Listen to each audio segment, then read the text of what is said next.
In this video, we are going to be talking about why anti-Catholics and many non-Catholics don't actually know the Bible. They don't know the Bible, they don't understand how to interpret it properly, and they misuse it greatly. Many times in sincerely seeking to know the Word of God, they accidentally hack up the Word of God because they are uninstructed, untrained, and don't know how to properly interpret the Bible. And we're going to show how they try to use the Bible against Catholics in this video and why they're wrong.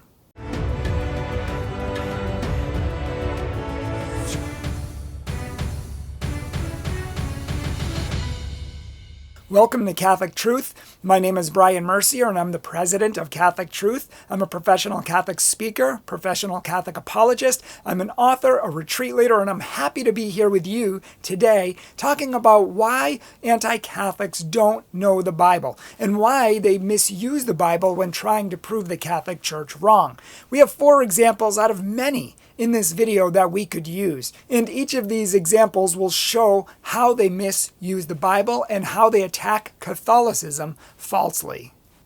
So for example, someone will read the Bible and they'll come across a passage like Matthew 23:9, and it reads like this. It says, "Do not call anyone on earth your father." And they'll look at the verse and say, "Oh my gosh, it says not to call anyone on earth father." And the Catholic Church calls men father. The Catholic Church goes against the Bible. The Catholic Church is wrong. And so they'll have these, many people hear these. They're led astray so easy, like sheep that are blind. An anti-Catholic will come up and say, look, the Bible says call no man father. What do you call your priest? Father. You're wrong. When in fact, Mr. Anti-Catholic has not the slightest clue of what biblical interpretation is or how to use the Bible. And we're going to show this in a second when we obliterate this passage and show that it doesn't mean what they think it means. But first, we have to understand proper biblical exegesis. You can't just read one single line in Scripture. You can't look down and read it in English and say, oh, this is what it means. This must be wrong or this must be right. Because we can't just read the Bible in English. 2,000 years removed from an American or European or African worldview. This book was written by Jews, for Jews, with a Jewish worldview, and in a Jewish language and in the Greek language. So in order to understand the Scriptures, you have to understand the languages and what the authors meant by them. A lot of times it doesn't translate into English, and even if it does, you can't just take one verse by itself without comparing it to the rest of the Bible. So proper biblical interpretation says you take that one line and you look at the lines before and after that to get the whole context. That way you can see if that one line matches up to the rest of the paragraph that the line came from, if it's in harmony with the rest of the chapter and the book of Matthew, and if it's in harmony with the rest of the Bible. And Matthew 23:9, when it's interpreted literally like that, fails all of them. If they read just the very next verse, it says this, "And do not be called teacher, for there is only one teacher on this earth, and that is Christ." Teacher. We're not allowed to call anyone teacher. What have we been calling everyone in school since we were in first grade? Teacher. Oh my gosh, we must be going against the Bible. Nobody says that. Anti-Catholics only use verse 9, never 10, because 10 doesn't fit their narrative. It doesn't condemn the Catholic Church. Only 9 seems to condemn the Catholic Church. But when taken in context, verse 8 says don't call anyone rabbi. Verse 9 says don't call anyone father, and verse 10 says don't call anyone teacher. And Jesus here is condemning the Pharisees who are usurping God on all of these. They were trying to lead people astray and be false guides and false leaders, and Jesus was condemning them for that, not everybody. He certainly was not saying don't call men father. And we know this because when we properly interpret the Bible, we look at the rest of the book of Matthew. And we know from Matthew 15:4 and 19:5 that the word father is used twice. Then we can compare it with the rest of the New Testament, and we know from the beginning of the New Testament to the end, the word father is used everywhere to describe earthly fathers and spiritual fathers. For example, 1 Timothy 5 verses 1 through 2 says, "Do not reject an older man, but exhort him as a father." So Paul uses the word father. Was he going against Jesus? Likewise, in 1 John 2:13 and 14, John says, I exhort you, fathers. Likewise, Paul says in 1 Corinthians 4:15, I became your father in the gospel. So he's using it in a spiritual context. And in fact, in Romans chapter 4, the word father is used 6 times to describe Abraham as our spiritual father in the faith. And so all over the New Testament, we see men called father, both in a physical fatherhood sense and in a spiritual sense. And so we know by looking at the rest of the Bible and interpreting it in context that Matthew 23:9, when they only read that one line, is cherry-picked out of context. And that's not what it means. If it was, all of the rest of the New Testament would be wrong. Can you see why it's super important to check out verses and compare it to the rest of the Bible and not just take it out of context? Patrick Madrid once used the example saying, put the kitty on the table. Now, if you read that and someone asked you to, what does that mean? You would say, well, put the cat on the table. Yes, that's true, unless you were playing poker. And in that case, you would put the kitty on the table. But how do you know the difference? You have to know the context in the first place. And it's the same thing with reading the Bible, which is why most every verse that anti-Catholics quote against the Catholic Church is wrong or taken out of context. Another example of this comes from Romans 3:10, which says that no one is righteous, no, not one. And so anti-Catholics will say, oh, see, that proves that the Catholic Church is wrong. And they'll go up to Catholics and say, see, you think Mary's righteous. You think she's holy. You think she's this and that, but she's not. Only Christ is righteous because the Bible says nobody is righteous. No, not one.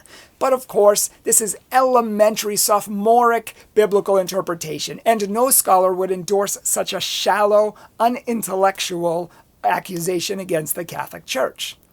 So, how do we read the Bible? What is the first thing we do?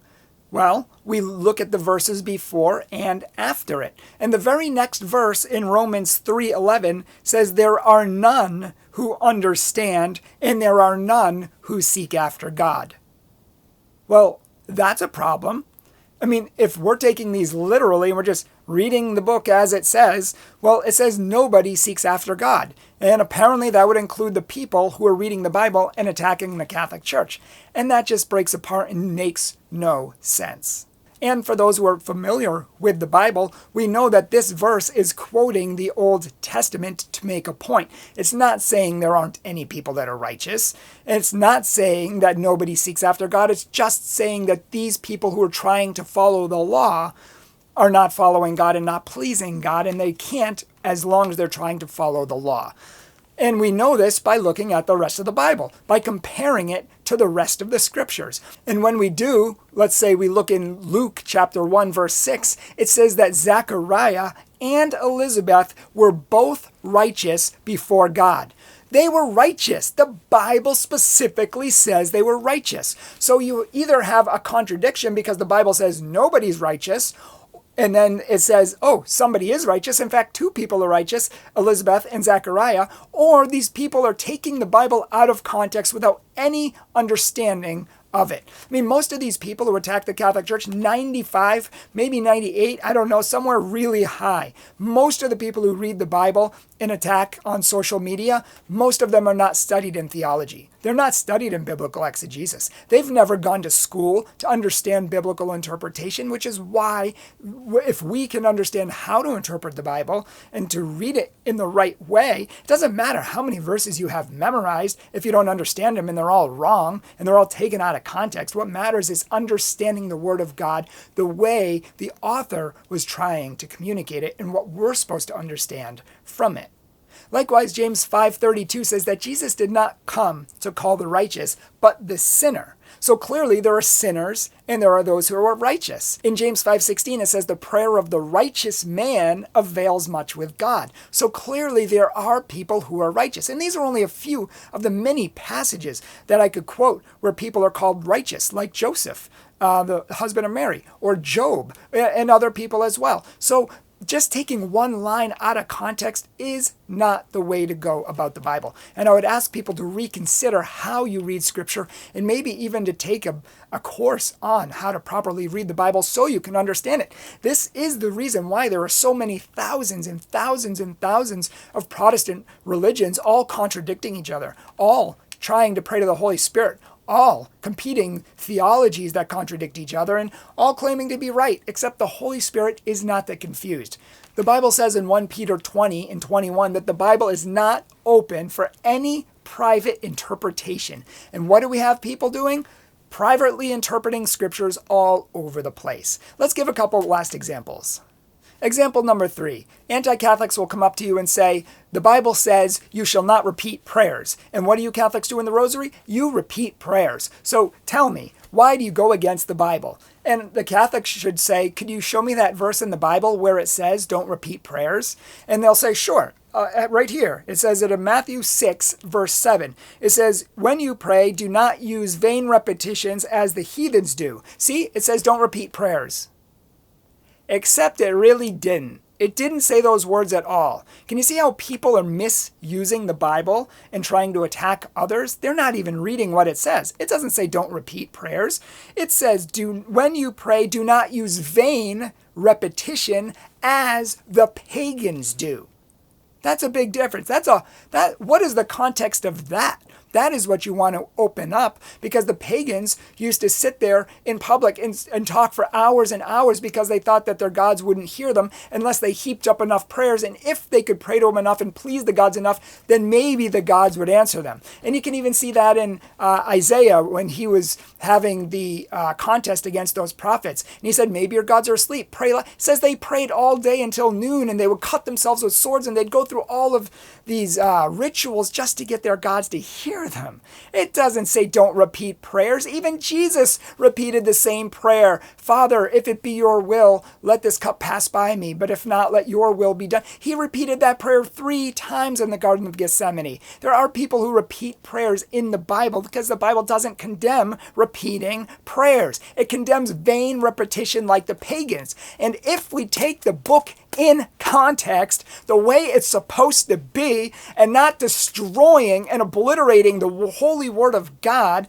we can go back 2 verses and see, or actually you could go back to the beginning of the chapter. That's always important, because you'll see that again, the context is that Jesus is talking to the Pharisees who are usurping the place of God and being unholy hypocrites, claiming to be perfectly holy, but they aren't holy.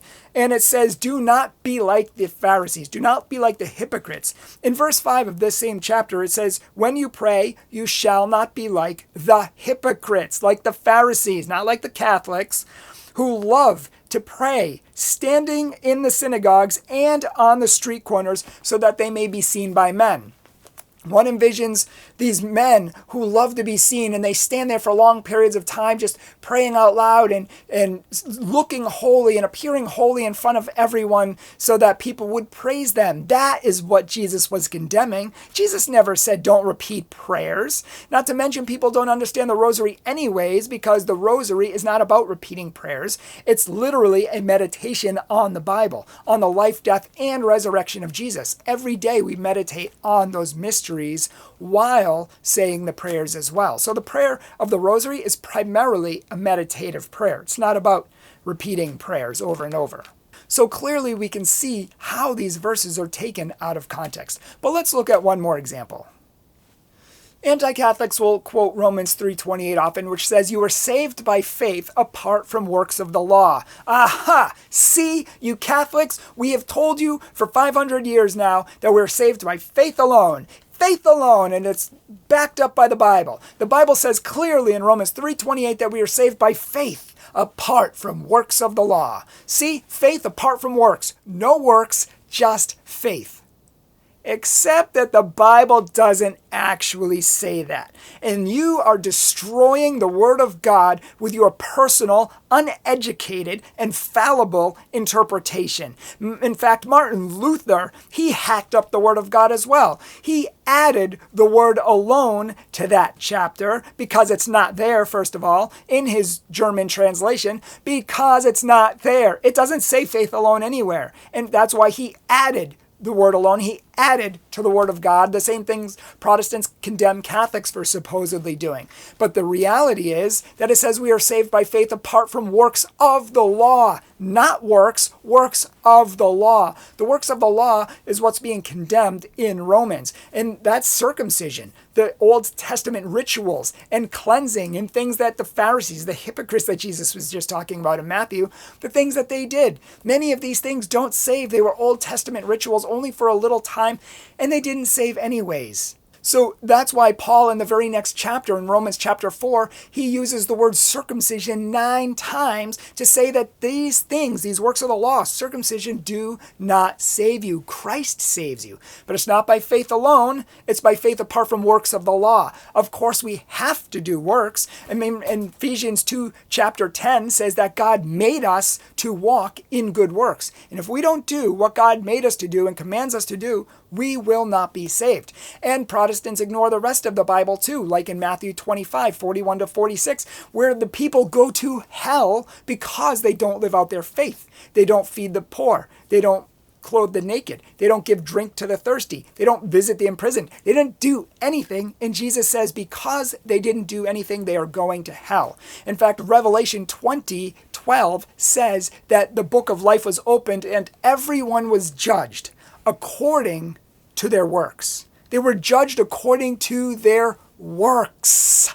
That's what the Bible says. So the Bible is condemning works of the law, not good works, which are done by the grace of God and out of love for God and because you have faith. Those are not being condemned.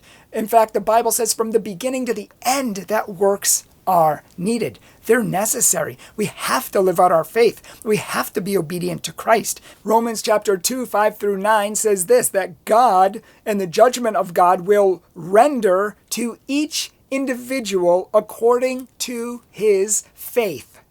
Oh wait, I'm sorry, it doesn't say that.